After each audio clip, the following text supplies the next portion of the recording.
Sa akin may barometer is when the crew laughs. Hindi lahat pwede magsulat ng comedy. Pero pwede magsulat ng horror lahat. I think that's part of what makes a good comedy. Yeah. You love the characters.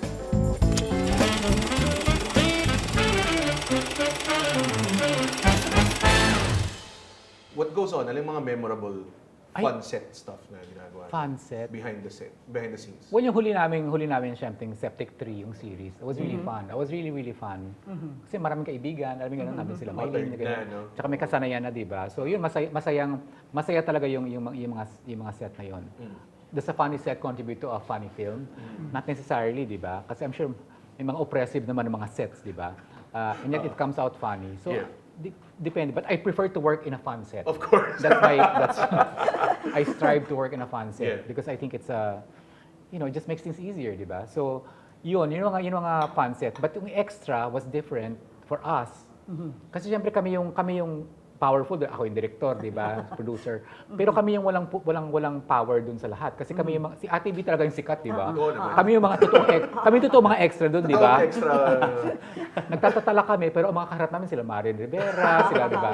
So, di ba, may malaking kabalintunaan na nagaganap. Nakakawindang sa amin yung bilang ako, si Sunshine. Kami yung mga... Oo nga, kasi diba? yung narrative, di ba?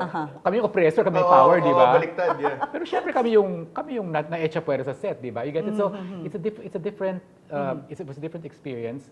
But going back to the lens of Jeffrey, ganun talaga kasi may pagka-OA yung kasi talagang pinick out talaga niya yung mga the tropes, yung three-nope yes, talaga niya, di ba? yes, Yung yes. nabubulang direktor, nawawalang genset, Yes. naligaw na catering. Ano talaga niya yun parang chinek box na yun Kaya on a meta level, it was a self-aware commentary of the and it looked a bit ridiculous. Parang, yung eksena kami doon na parang may sponsor na gin, tapos biglang, pwede na mga kulay. Walang gano'n, di ba? Yung mga blue. Di ba? So parang, yun. So parang for me, I get where Jeffrey was coming from on that movie. Ikaw, directors, meron ka bang Fun set? memorable moments? Meron ba? Alam mo yung pagdidirect ng comedy, lagi na sinasabi na parang you have to keep the set light, Yeah.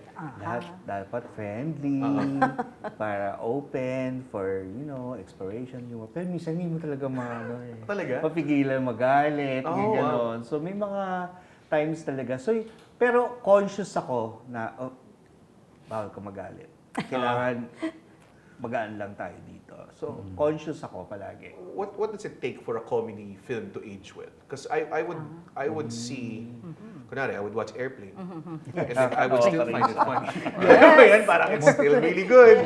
Alam mo yan, pero I would watch, Mga kunwari, Naked Gun, gusto mo ba yun? Yung Naked Gun. Oh, yan, Di ba? Naked Gun. Nakakatawa ba yun?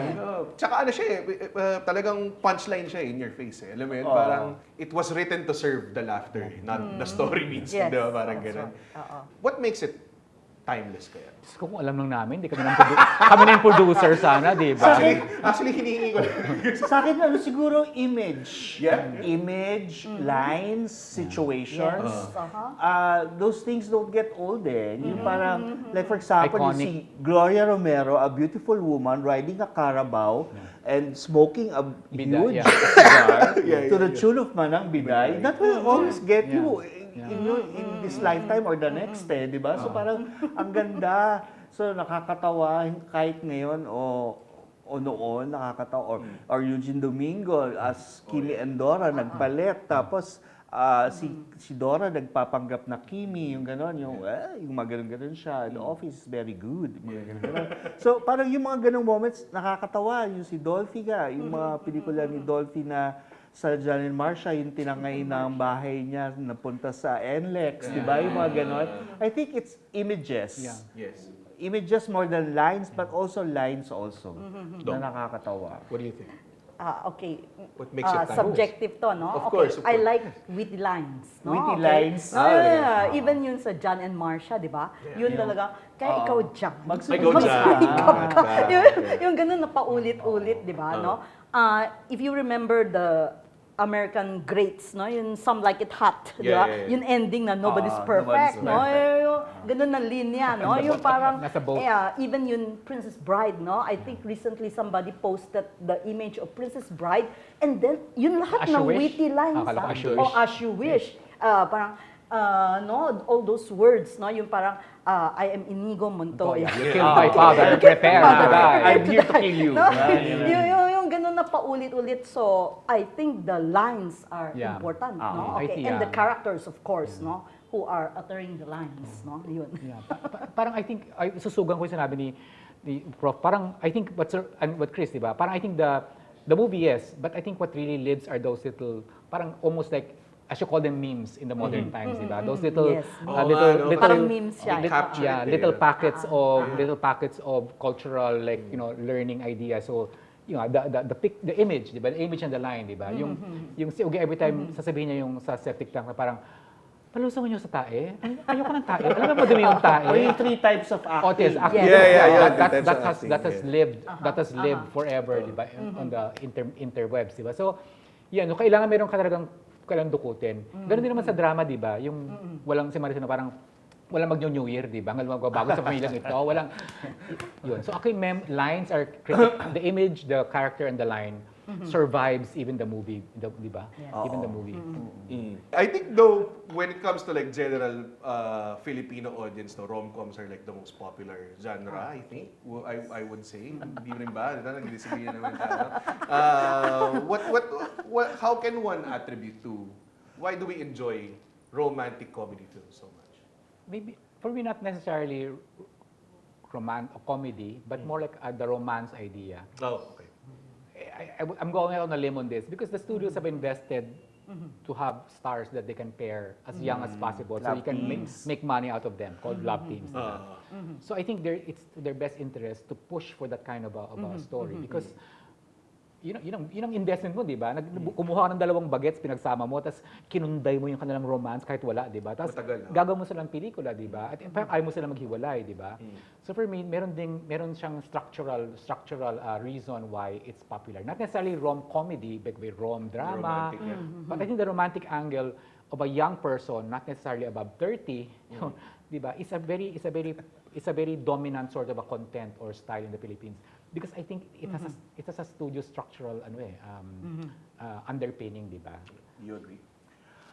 Ako, feeling ko, observation ko lang, parang medyo nag-veer away na yung mga audience from the rom-com. Parang mas gusto nila mas serious na romance. Mas Like, mature. if you look at, mas mature, like if you look at the success of Alden and Kath's movies, so parang, Hello, love.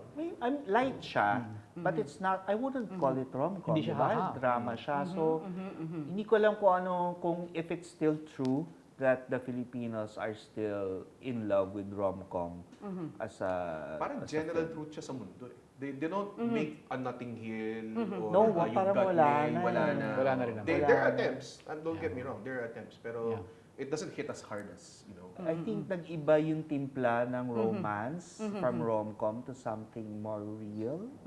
And Agree. yun, ganon. Parang medyo hindi na siya ganon ka-uso. Hindi na idealize. What do you think? Siguro kasi naalala ko may isang critic, no, si Bakhtin, no, said something like comedy is in the life, saying that comedy is not something that is like out of the life of people. In other words, it is in the life of the people, no? Yun, that kind of thing. Maybe that's why parang ganito, hindi sinasadya na comedy siya, na it's a real life situation, hindi sinasadya, but then because of the absurdity, because like yung hello, love, goodbye, di ba? Parang ganun siya, no? Na parang hindi sinasadya, but there are moments because of the absurdity, Nakakatawa. because of the, yung parang the failures or the foibles of this character. Kaya nakakatawa siya, di ba? In that sense, no? So, here you see the plight of the OFW, di ba? Yeah. Yun sa Hello, Love, Goodbye or Hello, Love Again, no? Yung ganun, no? Yeah. So, yung plight ng OFW na hindi naman nakakatawa, di ba? Serious very siya. real, yeah. Pero dun, kasi siguro it resonates with many of us, no? In this country. So, we find absurdity and we find some kind of a laughter. Or it's something like a bittersweet laughter. Ganun. Oftentimes I feel like, lalo na when I write my material, I feel like parang I don't think I've ever written anything funny about something happy. it's always like insecurity, rejection. Tama. It's always terrible things that you laugh about. Yeah. Yeah. Parang I think yun yung greatest thing na hindi alam ng other people is that comedy is deeply rooted in like terrible In things. pain. In In pain, yeah. Yeah, in oo. pain. Totoo. Pag dinisect mo siya talaga, para siyang candy na matamis, pero sa loob niya parang may ampalaya sa Oo. Parang, oo. Ganun Ayun, siya. natawa Kasi ako. yun ang comedy, di ba? It's like chocolate, but the center is malunggay. Okay, yes. Makopa, Oo, or oo. ampalaya, beets. Ampalaya. Yun ang comedy. Follow-up question to the romantic comedies na may appeal, no? We all agree it does not as hit as hard as before. We've argued kung ano yung ano. Do you think streaming has something to do with this kind of ano? Parang do you think people don't watch the cinema because of streaming? Parang ganun? Oh, yeah. Yeah? Oh, mas mura. Totoo yun. It's Bottom line, comfortable. mas Oo. mura. Totoo yun. Oo, tsaka iba yung pinupush ng producers ng streaming. Talaga? Kasi iba yung dati kasi ang markers ng gagawa ka ng cinema run in the Philippines, yung artistang minamark mo, iba yung measures nun. Gusto ko itong sikat na ito. Pag gumawa ka na sa mga any of the streaming platforms, iba yung kanilang measure for sinong dapat nandun. I mean, ang binibilang nila yung social media presence, yung kanilang history in social media. So, Numbers. numbers. So, iba yung numbers, di ba? number, yung data. So, kung ang pruweba dito ay si Ate B, for example, dito ang kukunin nila si Alessandra kasi si Alessandra may pruweba doon sa space ng ano. So, iba yung yardstick, and therefore it also binabasag din niya yung monopolya ng mga old studio models, di ba? Sa Okay. So, pelikula. what do you think about the legacy and appeal of these great? I will say the name of the comedian and then you tell me ano yung appeal of these great comedians. Okay. First, I think top of the game right now, Vice Ganda. Hilarious. Yeah. Ako irreverent. Yes, actually. Understated performance. Yeah, Vice Ganda. You Siya, want- ako yun, irreverence also. Yung para, Walang sinasanto eh. di ba? lalo na yung mga early. Oo. Mga early And to films think, niya. nasa noontime show siya, di ba? So medyo... Yung library humor, yung Yeah, dinala niya eh. anong pangalan mo? Lalaitin kita. Yung Oo. nakakatawa yun eh. Because insult is also humor. Yep, yeah. Okay, next, Vic Soto. Si Bossing, I think nag-evolve. Yeah, because of Para nag-e-evolve. And kahit hanggang ngayon, nag-e-evolve Yeah. pa rin siya. Yeah. So, natutuwa ako sa kanya na at this stage of his career, he's willing to try other things. Yeah, So, The Kingdom, Yes. yeah. Oo, grabe na kingdom. Yes. Oo, ako nakatrabaho ko si Vic Soto sa My Little Bossing siya My Big Bossing. So I directed those two. And then of course may Enteng din akong ginawa. Ako 4 years with him. Oh yeah, because of Daddy's Girl, di ba? Daddy's Girl. Oo. Ang gusto ko kay Vic, ang character ng kanyang comedy is, alam mo yung simple, yung isang simpleng bagsak. So hindi siya yung magsiset up ng joke at siya yung parang, yung kanyang commentary lang na gano'n, di ba? So yung simpleng sundot lang ang ginagawa niya, hindi siya yung hacha-cha, di ba? So yun ang nakakatawa sa akin kay Vic, na parang titingin-tingin lang yung mata. But yes, he has really evolved. He has really found other traction for acting style. Actually, excited ako kung anong gagawin niya after. The Kingdom. Lalo na parang na-open up yung Oo. world niya sa The Kingdom. Oo, no? parang exciting. Exciting yun. Tropical. Kay Vic Soto. Siguro understated performance, what I said a while ago, no? Yung parang yun it comes so natural na Yeah. parang bakit natural sa kanya? Yung ganun, that kind of thing. Okay, lastly, ito, definitely a legend, Dolphy. Classic, versatile. Yeah, versatile. Yes, versatile. Ano pa? Ang dami niyang inopen na avenues for comedy, for not just for actors but also for writers. Diba? So parang binukas niya yung floodgates. Totoo. At saka iba-ibang level. Yeah. Ako naman, nagkaroon ako ng insight kay Dolphy nung naging makeup artist niya ako, nasa isang commercial. Binikapan ko siya. Wow. Tapos, tahimik si Tito Dolph, di ba? Tahimik lang di ba? Tapos, Serious. serious siya, di ba? Parang si Vic Soto di din. ba? Serious, di ba? Tapos, mini-makeupan ko, sabi ko, Tito Dolph, anong gusto niyong makeup, di ba? Kasi, sabi niya, basta lagay mo ako ng eyeliner. Sabi ko, bakit ho? sabi niya, nasa mata lahat yan. Oh. Yung matay na umuusap sa kanya, sabi ko, ay, Galing na. iba rin to. So, he has an awareness that there's a genuine connection through, a human connection through his eyes. So, whatever humor he does or drama, meron talagang great actor inside that person, di ba? So, ako parang, doon ako nagulat na parang, okay.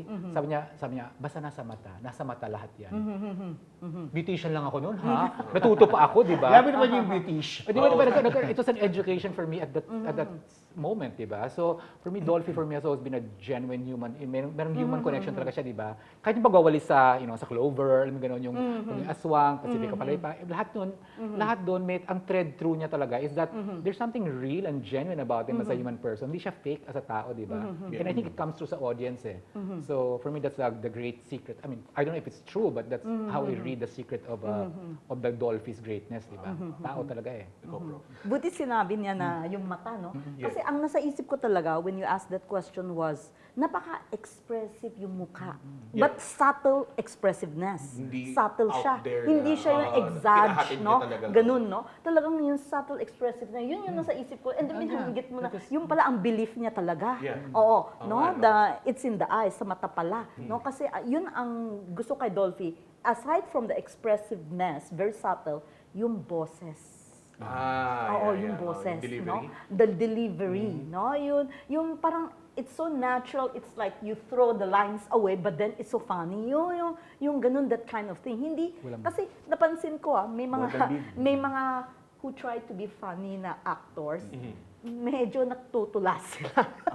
Di ba? Yung parang Yes, yung cadence, parang yes. nagdi-deliver sila ng line na nakakatawa supposedly, pero parang nagtutula sila. Yung ganun na, kasi anong nagtutula palagi? Oo nga. No, yung ganun, no? Which Dolphy did not do, Yeah. okay? No, in his films, no, they come out so naturally, no, as if it's part really of the whole body. Yeah. Yung ganun. Grabe, no? Where do you think the future of comedy is headed to? Okay. And are we going to be seeing more new styles or more of the old? Naku. It has to be new. Yeah. Yeah. There's only that path, Ganun Kailangan niya talaga. mag-evolve. But I still think na kung ano man yung pupuntahan niya, importante talaga yung kwento. So, the story should be fresh, should be something new for the moviegoers to come back for comedy.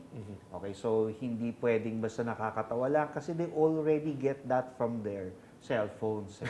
'Di ba? So, it has to be funny. Minimum requirement, it has to be funny. But for people to flock to the theaters, I think importante yung kwento. Okay. So, we're looking for that. Na isang magandang kwento na nakakatawa. I think yun ang mahalaga at this point. Every age naman tatanong parang, what is the next one, di ba? Yun naman yung Parati, laging parati. tatanong lahat ng Yeah, mga panahon, parati. di ba? Ako parang, I think, it's more not at a wish, but more a prescription. I really think we should stop thinking of comedy as a genre idea. Because that's a marketing construct, di ba? Oh, wow. Pang algorithm yan, di ba? Parang marketing, it's a marketing label, di ba? Category Parang, siya. paano ko ito ibibenta, di ba? I think there's a bit of a trap. I think there's a bit of a trap there. And I think because comedy doesn't exist as a pure form in life, eh. Right. Comedy is what happens when life is happening, Oo di nga ba? naman, tama. Yeah. Diba? So Oo, parang, yeah. kasi pag unang tanong siya ng producer mo, how do you market this as comedy? Kailangan yung poster, maraming kulay. Alam mo yun, marami kasing maangay mga tao. the label alone, the label The from a label marketing, alone, from an yes. economic perspective, carries a lot of old, old Yes. baggage with it, Yeah. di ba? So parang kailangan siguro we should recalibrate the thinking of that. Kasi parang hingin ka ng genre, di ba? Netflix, lahat hingin ka ng genre eh. yeah. Submission, kahit length of time is dictated. Either it's a 40-minute episode or it's a 22-minute episode. It's a Depending. literal form you fill It's out. a literal form. So I think that's also the box that we need to re-examine.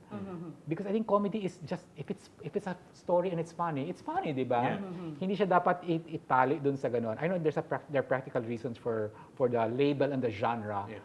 But I think it's I think it's time to kind of sort of re-examine that Yes. Yeah. as a country, di ba? Or as an industry. Agree ako sa sinasabi nila. No? Especially napansin ko, kasi may bias tayo about Philippine cinema, about Filipino films. No? sabihin nila, oh, paulit-ulit naman yung plot, no? Oo, yung mga characters, okay? Hindi maganda, no? So, yun yung comments, no? So, we need a fresh take, no? Okay? Of life, maybe. And then, siguro kasi nasa academe ako, I will continue to say that I think we need to re-educate the public about Philippine films, okay? We need to tell them, okay, that there are different ways of looking at films, because I'm not going to blame the artists. I thought the artists are doing great, no? Okay. But I think it's a way of re-educating. I'll cite an example, no? Yun Kita-Kita, I thought it was a great film. Yeah. But then, nabasa ko yung mga reviews, puro nega, no? Because they were talking about the triteness. Okay, they were talking about the triteness of the plot, ganito, ganyan. But to me, it was a postmodern, you could say, retelling of the rom-com in the world. No, yung allusion sa Sleepless in Seattle, Lady and the Tramp. Yung isang critic, di ba may parte doon na si Empoy tsaka si Alessandra, they were eating the noodles and then yung parang Lady and the Tramp, I thought it was funny. But one reviewer, chinugi-chugi niya yung eksena na yun. Bakit sila naggaganon? Kasi hindi na-connect doon sa Lady and the Tramp. Okay, we can say that the reviewer probably did not know the history of rom-com in the world. Exactly. Ganun, no? So, na-miss niya yung allusion doon. So, in this case, ang feeling ko is, then it's the job, I think, of the academic, no? Or the critic to say that this is the connection. That's why it's funny and that's why it's a refreshing look.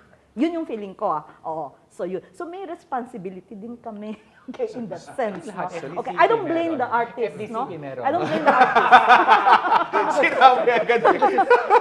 What she's asking, what Prof is asking is, it's called film audience development, right? Yes. Yeah. Ang galing. Yes. Is that real thing, audience development?